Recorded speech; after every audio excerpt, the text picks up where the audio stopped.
బీహార్ సీఎంగా నితీష్ కుమార్ ఈ నెల 20న ప్రమాణ స్వీకారం చేయనున్నారు.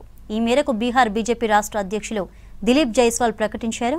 ఈ నెల 10వసారి ముఖ్యమంత్రిగా ప్రమాణ స్వీకారం చేయనున్నారు. ఈ మేరకు నితీష్ కుమార్ సీఎం పదవికి రాజీనామా చేశారు. తన రాజీనామా పత్రాన్ని గవర్నర్కు సమర్పించగా గవర్నర్ ఆమోదించారు.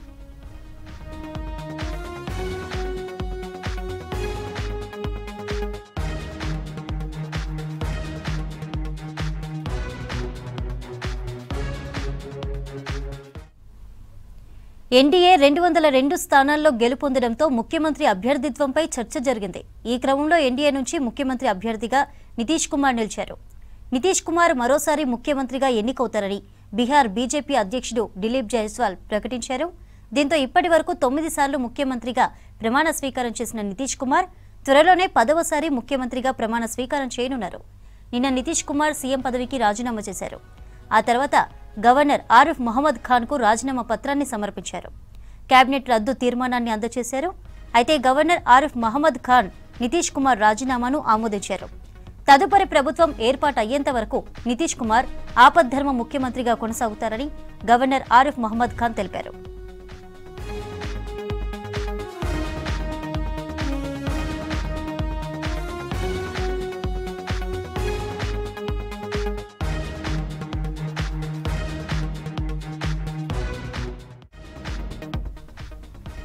ఇక ఇవాళ బీజేపీ శాసనసభాపక్ష సమావేశం జరగనుంది. ఈ సమావేశంలో ఎమ్మెల్యేలు పార్టీ శాసనసభాపక్ష నేతను ఎన్నుకోనున్నారు.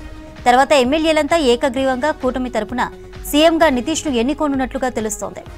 ఇటీవల బీహార్లో జరిగిన అసెంబ్లీ ఎన్నికల్లో ఎన్డీఏ కూటమి 202 స్థానాల్లో గెలిచింది. ఈ ఎన్నికల్లో మహాగఠబంధన్ కూటమి ఘోర పరాజయం పాలైంది. ఈ క్రమంలో 10వసారి సీఎంగా నితీష్ కుమార్ ప్రమాణ స్వీకారం చేయనున్నారు.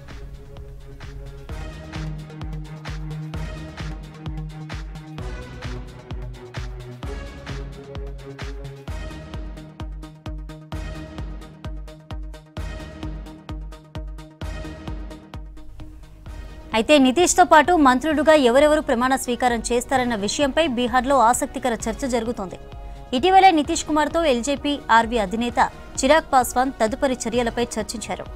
తాజా అసెంబ్లీ ఎన్నికల్లో ఒక్క ఎమ్మెల్యే లేని తమకు 29 స్థానాలు కేటాయిస్తే అందులో 19 గెలుచుకున్నామని చిరాగ్ పాస్వాన్ చెప్పుకొచ్చారు. ఎల్జేపీ చిరాగ్ పాస్వాన్ కూడా ఎన్డీఏ ప్రభుత్వంలో డిప్యూటీ సీఎం పోస్టుతో పాటు మంత్రివర్గంలోని స్థానాలను కోరుతున్నట్లుగా తెలుస్తోంది.